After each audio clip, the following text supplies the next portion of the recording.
Hello friends, welcome back my YouTube channel biology science.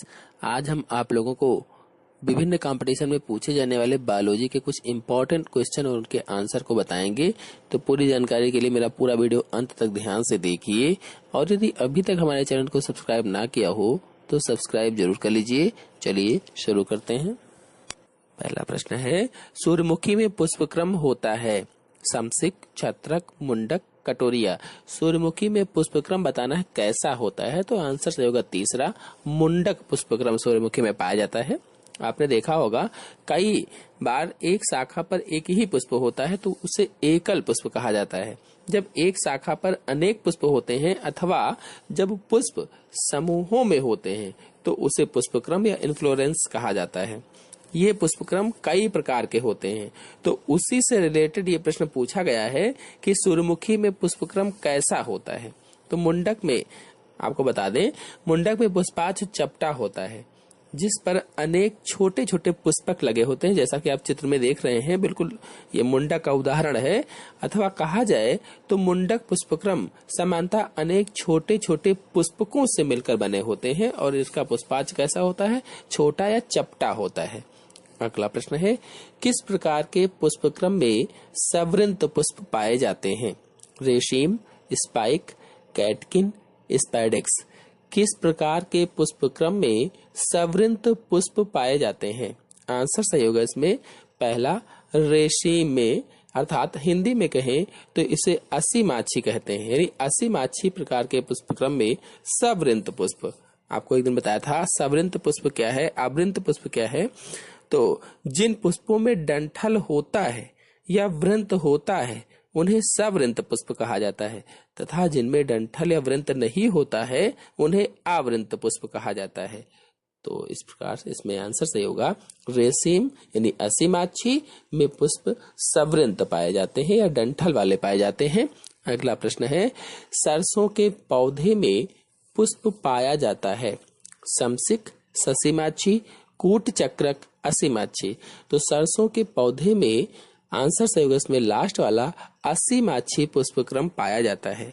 असीमाक्षी का अर्थ है जब पुष्पक्रम में मुख्य अक्ष अनिश्चित रूप से बढ़ता जाए और उसमें अग्राभिसारी क्रम में पुष्प लगे हों, जबकि ससीमाक्षी पुष्पक्रम का अर्थ होता है जब शीर्षस्थ कलिका में पुष्प लग जाता है तो पार्श्व से अन्य शाखाएं निकलती हैं और उसमें भी पुष्प लगते हैं। इसी तरह से यही क्रम चलता रहता है, इसे ससीमाक्षी पुष्पक्रम कहा जाता है।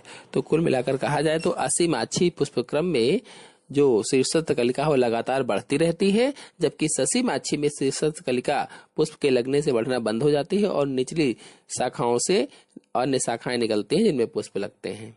अगला प्रश्न है, मुंडक पुष्पक्रम पाया जाता है मटर, गेहूं, सरसों, गेंदा। मुंडक पुष्पक्रम गेंदा में पाया जाता है। आंसर सही होगा लास्ट वाला। अगला है, समसिक पुष्पक्रम पाया जाता है धनिया, चांदनी या कैंडीटप्ट कहा जाता है इसको, सौंफ, गाजर। तो समसिक पुष्पक्रम चांदनी या कैंडीटप्ट में पाया जाएगा। अगला प्रश्न है, असीमाक्षी पुष्पक्रम में, चार ऑप्शन दिए गए हैं। असीमाक्षी पुष्पक्रम में इसमें सही होगा तीसरा, पुराने पुष्प नीचे तथा नए पुष्प क्रमशः शीर्ष की ओर होते हैं। क्योंकि अभी मैंने आपको बताया असीमाक्षी का मतलब होता है कि शीर्षस्थ कलिका लगातार बढ़ती जाती है और उसमें नए नए पुष्प निकलते रहते हैं। तो नए पुष्प ऊपर और पुराने पुष्प जो होंगे उसमें नीचे होंगे। इस तरह से इसमें आंसर सही होगा तीसरा वाला। अगला है, लटजीरा में किस प्रकार का पुष्पक्रम पाया जाता है? सूकी, मुंडक, समसिक, छत्रक। तो लटजीरा में सूकी पुष्पक्रम पाया जाएगा। इसमें आंसर सही होगा पहला वाला। अगला है, कूट चक्रक पुष्पक्रम पाया जाता है गेंदा, तुलसी, लाल पत्ता, गूलर में। तो इसमें आंसर सही होगा तुलसी। अगला प्रश्न है, संयुक्त पत्तियों का एक उदाहरण है गुड़हल, आम, गुलाब, गेहूं। संयुक्त पत्ती का एक उदाहरण है, यानी संयुक्त पत्ती किस में पाई जाती है? तो आंसर सही होगा इसमें तीसरा, गुलाब में संयुक्त पत्ती पाई जाती है। अगला है, नागफनी में पत्तियां होती हैं, कैसी होती हैं? सामान्य, चपटी मांसल तथा प्रकाश संश्लेषी, कांटों में रूपांतरित, प्रतान में रूपांतरित। आंसर सही होगा तीसरा, नागफनी में पत्तियां कांटों में रूपांतरित हो जाती हैं, चूंकि वाष्पोत्सर्जन की कमी को कम करती हैं, इसीलिए कांटों में रूपांतरित हो जाती हैं पानी की कमी को पूरा करने के लिए। अगला है ऑस्ट्रेलियन बबूल में पत्ती के स्थान पर एक विशिष्ट रचना होती है जिसे क्या बोला जाता है। यानी ऑस्ट्रेलियन जो बबूल होता है उसमें पत्ती के स्थान पर एक विशिष्ट रचना बन जाती है, पत्ती की तरह की ही होती है, जिसे क्या कहते हैं, पर्णाभ स्तंभ, पर्णाभ वृंत, पर्णाभ पर्व, सामान्य सरल पत्ती। तो ऑस्ट्रेलियन बबूल में पर्णाभ वृंत होता है जो पत्ती की तरह से आपको दिखता है, यानी सारी उसमें पत्ती गिर जाती है और वृंत चौड़ा चौरस हो जाता है जिसे हम लोग पत्ती समझते हैं। अगला प्रश्न है निम्नलिखित में से पौधे की पत्ती के अनपर्ण कांटों में बदल जाते हैं। यानी किस पौधे की पत्ती के अनपर्ण कांटों में रूपांतरित हो जाते हैं। तो आंसर इसमें सही होगा पहला, बेर की पत्ती के जो अनपर्ण होते हैं वो कांटों में बदल जाते हैं। अगला है समांतर सिरा विन्यास पाया जाता है।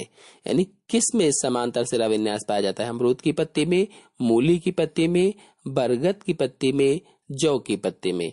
तो समांतर सिरा विन्यास जौ की पत्ती में पाया जाएगा, अमरूद, मूली या बरगद की पत्ती में नहीं पाया जाएगा।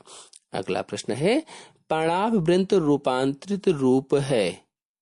पर्णाभ वृंत रूपांतरित रूप है, किसका रूपांतरित रूप होता है।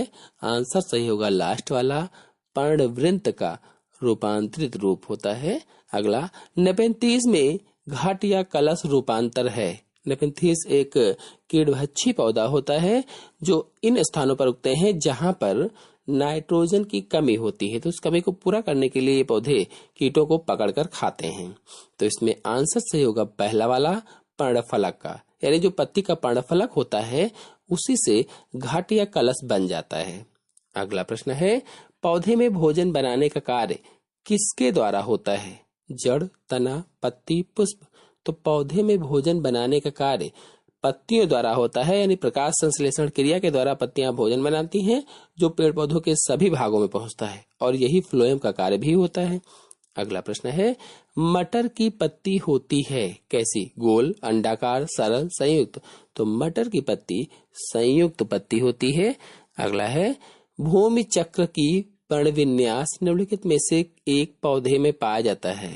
भूमि अथवा चक्र की पर्णविन्यास किस में पाया जाता है। गुड़हल में, तुलसी में, कनेर में, आम में। किस में चक्र की पर्णविन्यास पाया जाता है। आंसर सही होगा तीसरा, कनेर में चक्र की पर्णविन्यास पाया जाता है। अगला प्रश्न है तना बीज के किस भाग से बनता है। ऑप्शन दिए गए हैं मूलांकुर, प्रांकुर, बीजपत्र, संपूर्ण बीज। तो तना बीज के प्रांकुर भाग से बनता है, क्योंकि मूलांकुर जो होता है वो तो जड़ बनती है, यानी जड़ के रूप में स्थापित हो जाता है नीचे की ओर, और प्रांकुर ऊपर प्ररोह का निर्माण करता है ऊपर की ओर बढ़कर, और इसी से तने का निर्माण होता है, तना बनता है। अगला प्रश्न है शाखा का संघनित एवं अविकसित भाग होता है। प्ररोह, कलिका, प्रांकुर, पर्वसंधि। तो शाखा का संघनित एवं अविकसित भाग कलिकाएं होती हैं। इसमें आंसर सही होगा दूसरा वाला। अगला प्रश्न है पर्णाभ स्तंभ रूपांतर है। पर्णाभ वृंत का, पर्णकलिका का, तने का, जड़ का। तो पर्णाभ स्तंभ रूपांतरण होगा इसमें तीसरा वाला सही, तने का। अगला प्रश्न है ब्राह्मी में तना उदाहरण है। ब्राह्मी में तना कैसा पाया जाता है। भूमिगत, ऊपरी भूस्थारी, अंतः भूस्थारी, भूस्थारी का। तो आंसर इसमें सही होगा ऊपरी भूस्थारी। ऊपरी भूस्थारी का मतलब होता है कि भूमि के ऊपर लेकिन फिर नीचे से घिसता हुआ चलता है, ऊपरी भूस्थारी कहलाता है। अगला है निम्नलिखित में पौधा प्रतान आरोही है। मटर, सेम, पान, बोगनविलिया। आंसर सही होगा पहला, मटर में पौधा प्रतान आरोही होता है। अगला अदरक रूपांतरण है। पर्वसंधि का, तने का, जड़ का, और लास्ट है बल्ब का। तो आंसर सही होगा अदरक तने का रूपांतरण होता है, यानी तना होता है। हल्दी है कंद, प्रकंद, घन कंद, सल्क कंद। तो हल्दी प्रकंद होती है। अगला प्रश्न है आलू की आंखों में कलिकाएं होती हैं कितनी। 2, 4, 1, 3। आलू की आंखों में 3 कलिकाएं होती हैं। अगला है प्याज एक रूपांतर है। तने का, पत्ती का, ट्यूबर का, पुष्प का, तो प्याज रूपांतरण तने का होता है। तो इस प्रकार से आज के अंक में इतना ही। अगले अंक की जानकारी के लिए मेरे चैनल को सब्सक्राइब कर लीजिए और साथ में बेल आइकन को भी प्रेस कर लीजिए, ताकि आने वाले अगले वीडियो की नोटिफिकेशन भी, उसकी जानकारी भी आपको सबसे पहले प्राप्त हो जाए। धन्यवाद।